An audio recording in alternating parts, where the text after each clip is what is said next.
Bon, il y a 15 jours, j'ai acheté ce pull, sauf que j'ai pas encore dû le payer. Comment ça, j'ai pas encore dû le payer? Ouais, en fait, j'ai utilisé un truc qui s'appelle Klarna. Ça faisait un moment que j'arrêtais pas de voir ce nom quand je fais des achats sur Internet et j'avais trop envie de tester. En fait, Klarna, c'est une méthode de paiement différée. En gros, j'achète maintenant et je paye plus tard. Du coup, bon plan ou plan foireux? Pour acheter mon pull, j'ai choisi l'option payer dans 30 jours, apparemment sans frais. Là, j'ai créé un compte Klarna en donnant des infos perso et quelques jours plus tard, bam, j'ai reçu mon article. Ah mais c'est pas mal.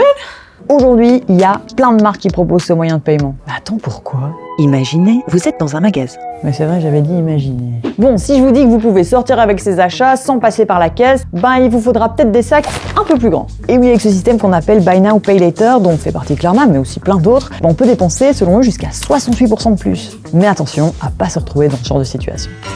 Sur TikTok, certains s'affichent avec des dettes assez dingues. En général, ils les ont pas vues venir et ça fait franchement mal. D'ailleurs, pour en parler, on va aller voir Elisa. Elle est économiste à l'Observatoire du Crédit et on va lui demander pourquoi le BNPL, c'est un truc qui lui fait peur.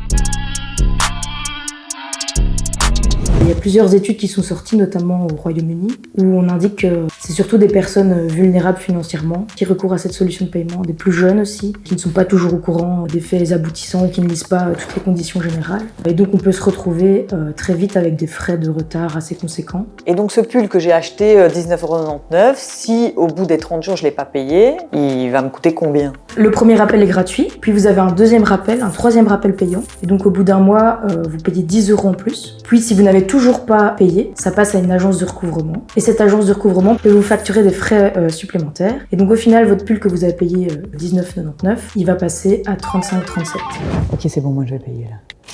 Selon Klarna, 30% payent avant la date limite et seulement 1% payent pas du tout. Mais en fait, comment ils font pour être à peu près sûrs que vous allez payer? Ils ont refusé ma demande d'interview, mais par mail, ils m'ont écrit ça. Nous effectuons des vérifications de solvabilité auprès de tiers. Et oui, Klarna récolte pas mal de données sur nous. Ça, c'est leur politique de confidentialité.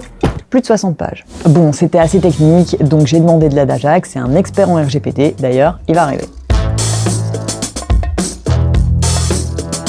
Bon Jacques, en gros, si je m'inscris sur Klarna, que j'achète un truc avec eux, est-ce que je leur donne accès à toute ma vie?